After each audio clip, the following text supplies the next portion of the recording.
Captain Forrest here, and in today's video I'm going to be going over both these combatants to see who would win more often than not in a cross-verse situation. Rebirth Superman versus the Immortal Hulk. Now if you guys are new to my channel, please leave a like, comment down below, and of course subscribe for further content. Also, huge shouts to HQ Squad, massive shouts to the team, they've been a huge help in my videos, so huge shouts to the team. Also shouts to Genius Flash, he requested and also purchased this matchup. He's been also a supporter of mine too, so huge shouts to him too. I'm gonna go ahead, get right into this matchup. I did this matchup I think like a year ago, so obviously that matchup is sort of outdated. I'm going to update things in this video, go over the scaling, and then I'm going to give my thoughts near the end of the video. So yeah, I'm going to go ahead and start off with the Man of Steel himself, Superman. For starters, Superman himself has fought Darkseid. This very same Darkseid wielded the anti-life equation in his possession during the fight, and Superman took attacks from him, and Superman also boxed up this Darkseid, which is very impressive. Superman was strong enough to hold up the heavens for a long period of time. Superman was able to endure and take the combined force of full power Apex Lex, Brainiac, Leviathan, and UV Sinestro's attack. When Lex Luthor hijacked and took control of Superman's body, he notes that every step he took, it was shaking realms inside the God Sphere. In Dark Knight's death metal, while Superman was weakened, he casually one-shots a version of Batman who had Darkseid's powers. But what makes this feat even more impressive is that it was heavily implied that Superman would need to be weakened for the anti-life equation to take over his body in the first place. So these feats are very impressive, easily creation level feats.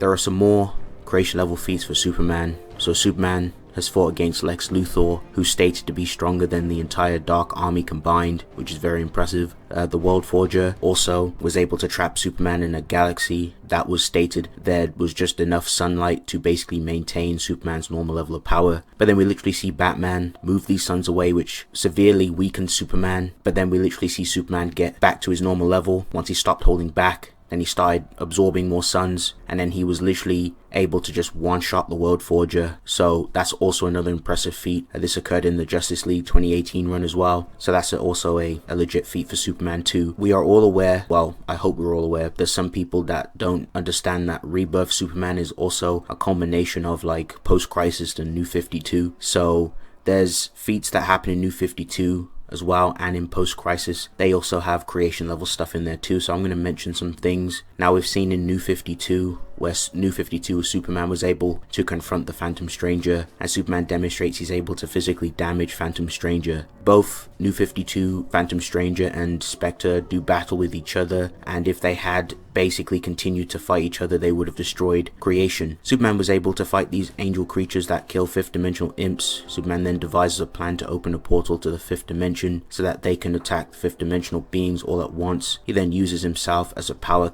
connector to use the device and takes the energy that gets rid of him, which is also another creation level feat for Superman. And also at the start of Rebirth, Superman was also able to face off against like Doomsday. Superman stops holding back against Doomsday and then literally beats the breakout of Doomsday, literally beats him up very badly. And this very same Doomsday is literally capable of breaking out of the Phantom Zone and is also able to beat up Darkseid too. Now this is a controversial one, but after doing some more research and going over it with my team, I'm pretty confident, and it's pretty safe to say with all the feats that Superman has shown, that Superman one-shotting Barbatos is a valid feat, because even though Barbatos was chained up, we can't use that to assume that his power was weaker, and even though he was defenseless, that wouldn't inherently mean his durability would be worse, because if he has feats like scaling to the World Forger, then his durability would at least need to be in that same ballpark. And if Superman himself wasn't in the same ballpark, then he wouldn't have been able to basically affect Barbatos, let alone knock him out. So this feat would further support Superman scaling to the World Forger regardless. And in fact, considering that Superman has already shown creation level feats against characters who are vastly above Barbatos, just makes the feat even more sound. So that's another thing I wanted to throw in too. And lastly, to wrap up AP,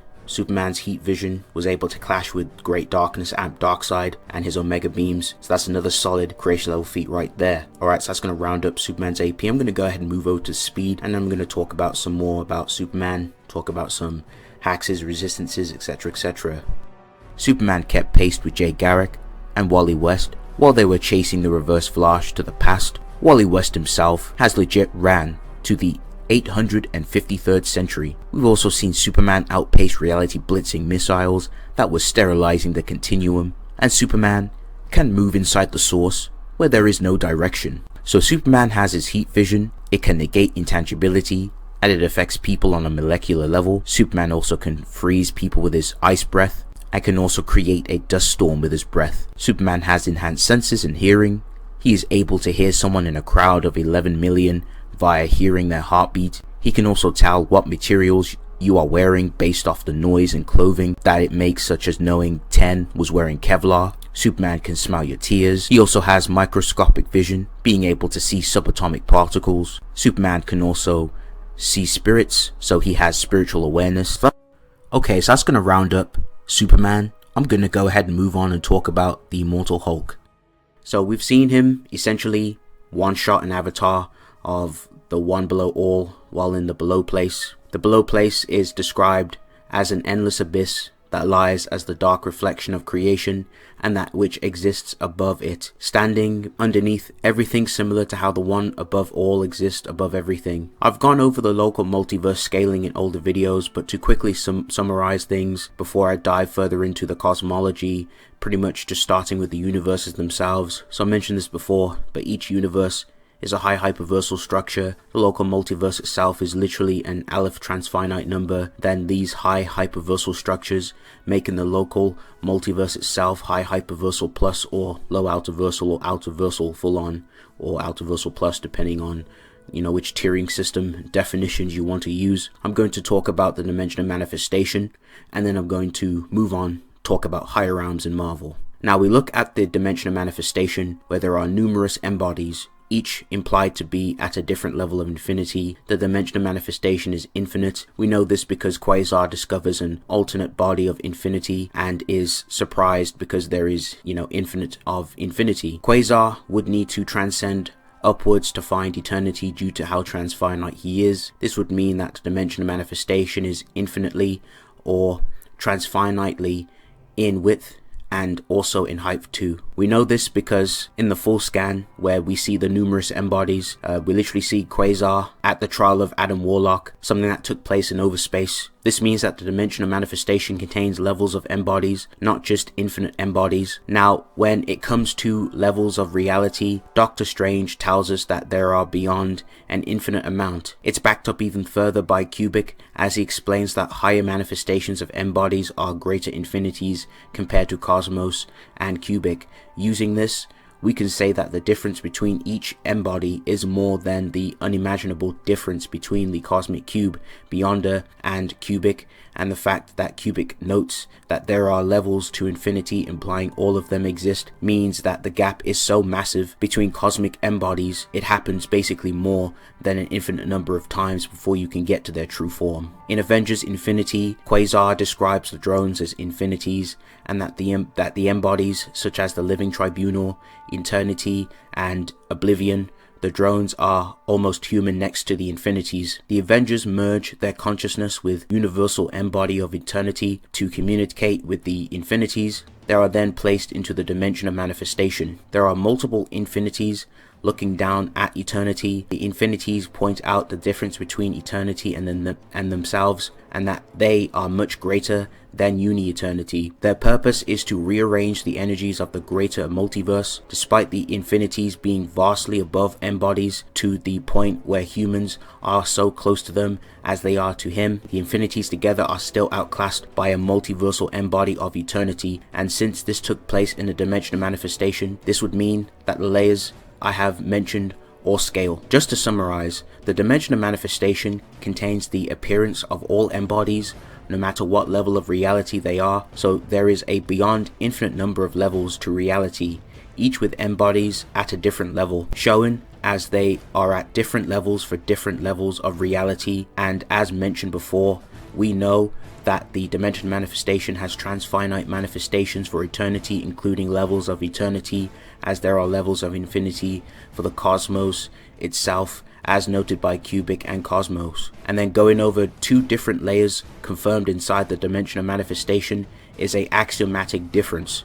So right off the bat, we have the dimension of manifestation at 1s, aka extraversal. Now that I've addressed this and gone over the dimension of manifestation, let's talk about a realm that is above the dimension of manifestation as a whole, called the superflow. The superflow, as stated by the maker, is a place where concepts live and make war, which is supported by the statement that notes where living concepts make war. And he also supports this statement by saying that it's the realm of abstract entities and that it's an informational space between universes where dreams come from. This is supported by the fact that the Lifebringer Galactus notes that it's the highest plane of reality, the level of aspects, the highest space of dreams and vision. It's also been confirmed to be a conceptual space, and that at this level, combat is a metaphor. Essentially, the superflow is conceptually beyond the multiverse, aka deep space, and the dimension of manifestation. Depending on what ranges you use, is either a outerversal, a high outerversal, a boundless, or an extraversal structure. Moving on to the far shore. The far shore is described as a void of non-existence beyond all levels of space, time, life, and death. The furthest place it's possible to go in the Marvel cosmology, beyond the neutral zone, the Shaper of Worlds saw what laid beyond. He saw the vast far shore, too vast for him to comprehend.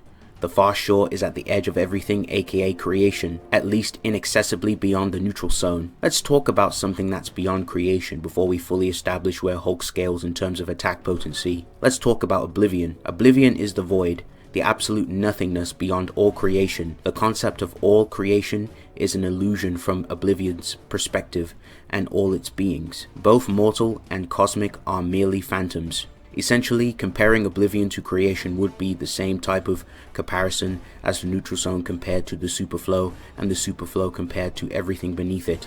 However, even Oblivion is beneath the below place. You might be wondering how far beneath the below place is Oblivion.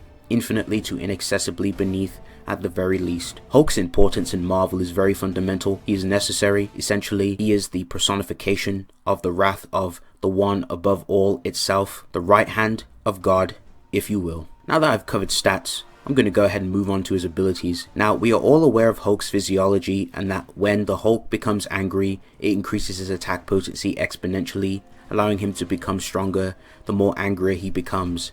Banner notes that the Hulk's strength is incalculable. The Hulk's rage also increases his attack resistances, such as resisting his energy being drained from his body by becoming more enraged. And speaking of resistances, the Hulk has resistances against the law of Haxes. So the Hulk has shown to resist mind hacks.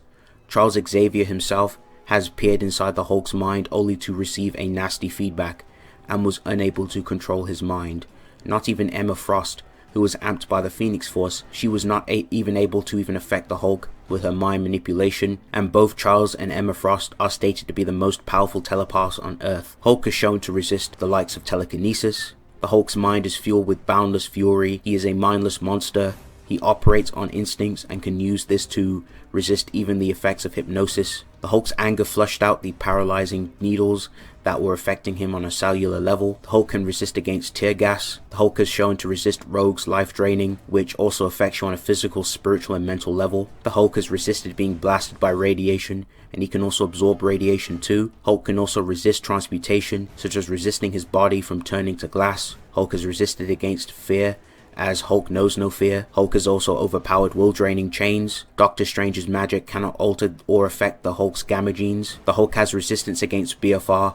A glass that was designed to send you to another dimension had no effect on the Hulk. Nightcrawler was unable to BFR the Hulk to another dimension because the Hulk was simply too heavy. Hulk can resist matter manipulation, as he resisted the sonic vortex from a sonic assault rifle, which rearranges molecules at a subatomic level. The Hulk has resisted being devolved into a lesser being by the High Evolutionary. Hulk is also shown to resist Star Fox's Euphoria charm and smacks him away like a flea. Vector has shown to use his powers to repel reality itself, and the Hulk resists reality being torn apart and moved away from him.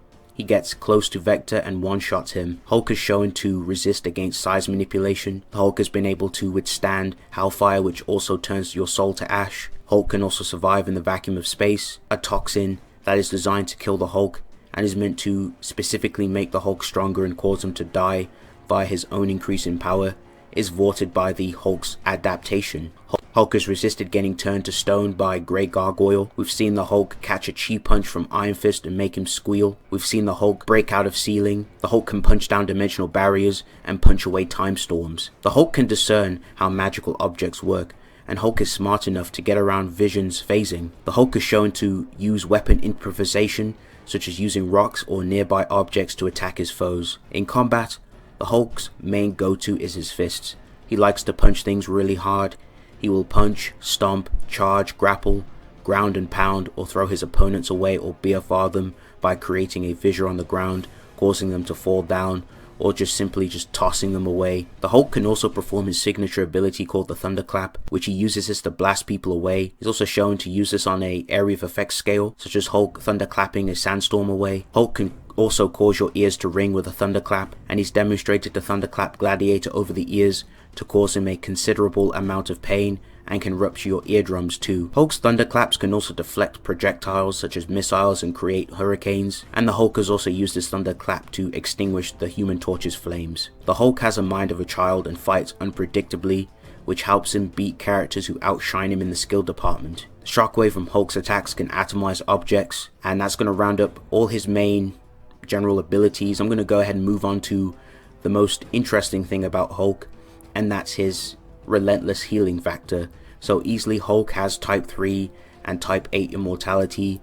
Over the years, the Hulk's healing factor has improved, and it's allowed him to heal very rapidly, such as healing for his whole body after walking through Vector's blast, which was burning his skin away. We've seen Hulk regenerate his eyes when they're being sliced off. Hulk has healed from having his organs damaged, such as Wolverine stabbing into Hulk's brain, and Hulk literally gets up. Hulk can pretty much be chill without his head and other pieces of his body not attached, and a unique thing that Immortal Hulk can do is wrap his flesh around your face and suffocate you. And if the Hulk does die, Hulk has a very special conceptual connection to the Green Door, which revives Hulk and sends him back fully healed and replenished. Even an arrow that was designed to kill Bruce and bypass the regenerative abilities of the Hulk, the Green Door still brings him back. And lastly, some noteworthy feats. The Hulk has demonstrated tremendous willpower, endurance and strength. Feats such as being able to push through Vector's blasts. The Hulk refuses to give up, and his stubbornness cannot be compared to others. The Hulk has spiritual awareness and can see Doctor Strange's astral form, and the Hulk has his own sixth sense and can sense danger. Okay, so that's going to round up both these combatants.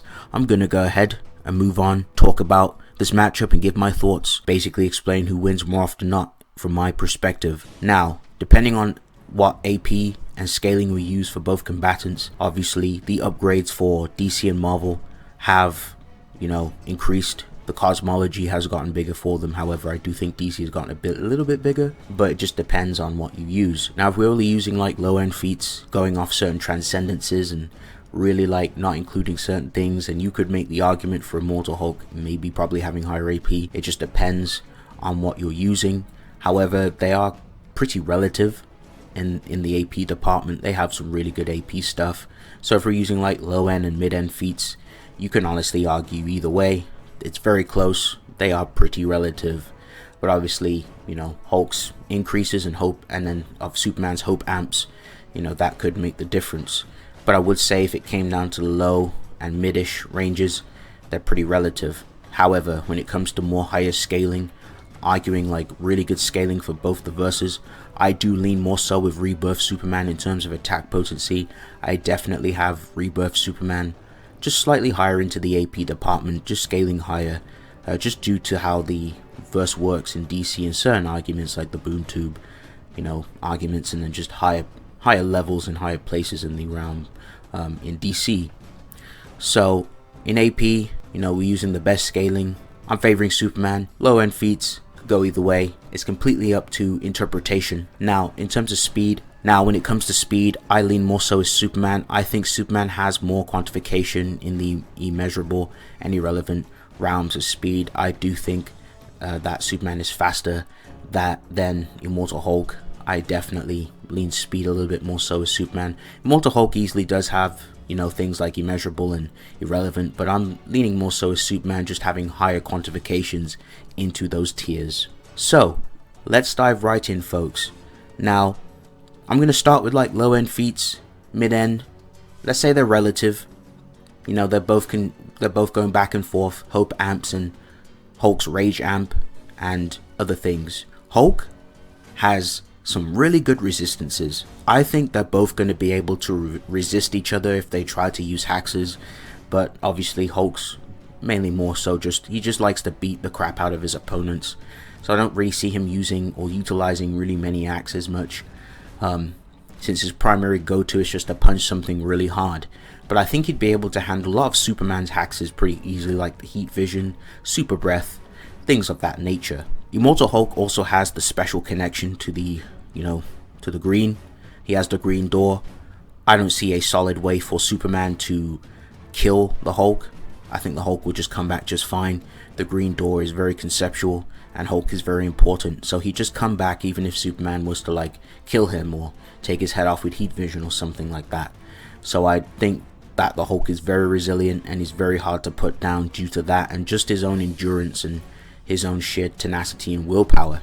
However, even when they're relative, Superman still has win cons.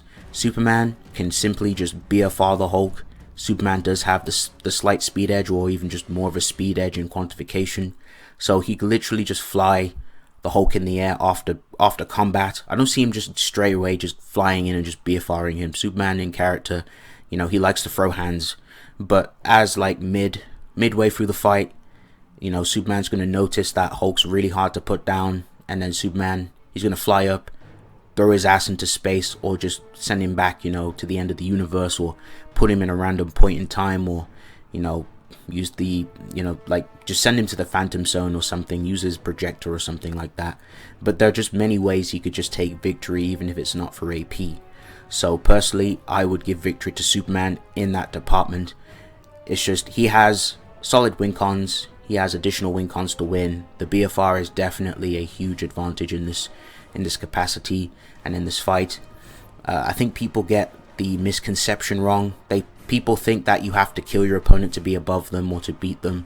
That is not true in the slightest. Literally, you can still defeat your opponent, whether it's through hexes, whether it's through sheer AP, raw AP, or using other methods such as BFRing an opponent, sealing them away, erasing them from existence. There are just multiple ways to show the dominance in a fight, or just putting your opponent in a situation where they can't do anything. That would also, award you the victory naturally. So I do give victory to Superman in that regard. Now, obviously when it comes to the higher scaling, pretty much if we use their best scaling, I still lean with Superman. He'd have higher AP. He'd basically just get around Immortal Hulk. I think Immortal Hulk would have a hard time trying to tag him. And even if Immortal Hulk does hit Superman, Superman isn't going down.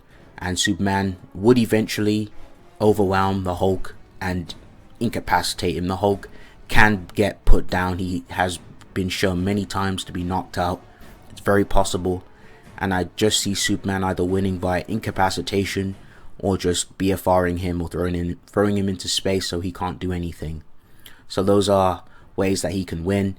However, there are some arguments you can make for Immortal Hulk. So if Superman does, BFR him and put him into a random realm or something, Hulk could just break out of it and try and go back to the battlefield. However, if it's in like middle of nowhere, if it's in space, I don't really see Hulk doing much. But even with those things included and mentioned, I'm favoring Superman. Higher AP, solid win cons, and even if I was to downplay Superman and say he had no way of being able to hurt Hulk, even if Hulk had the higher AP edge, Superman can just simply, blitz. He has the speed edge, get in there. You can even argue him a blitz, depending on how high you have the quantification. But he definitely have the speed to just throw him into space. So I still give victory to Superman regardless. So thank you guys for watching. If you guys enjoyed this video, please leave a like, comment down below, and let me know your thoughts in the video. Who do you think would win more often than not? But yes, it's been real. I'll see you guys in the next one. Peace.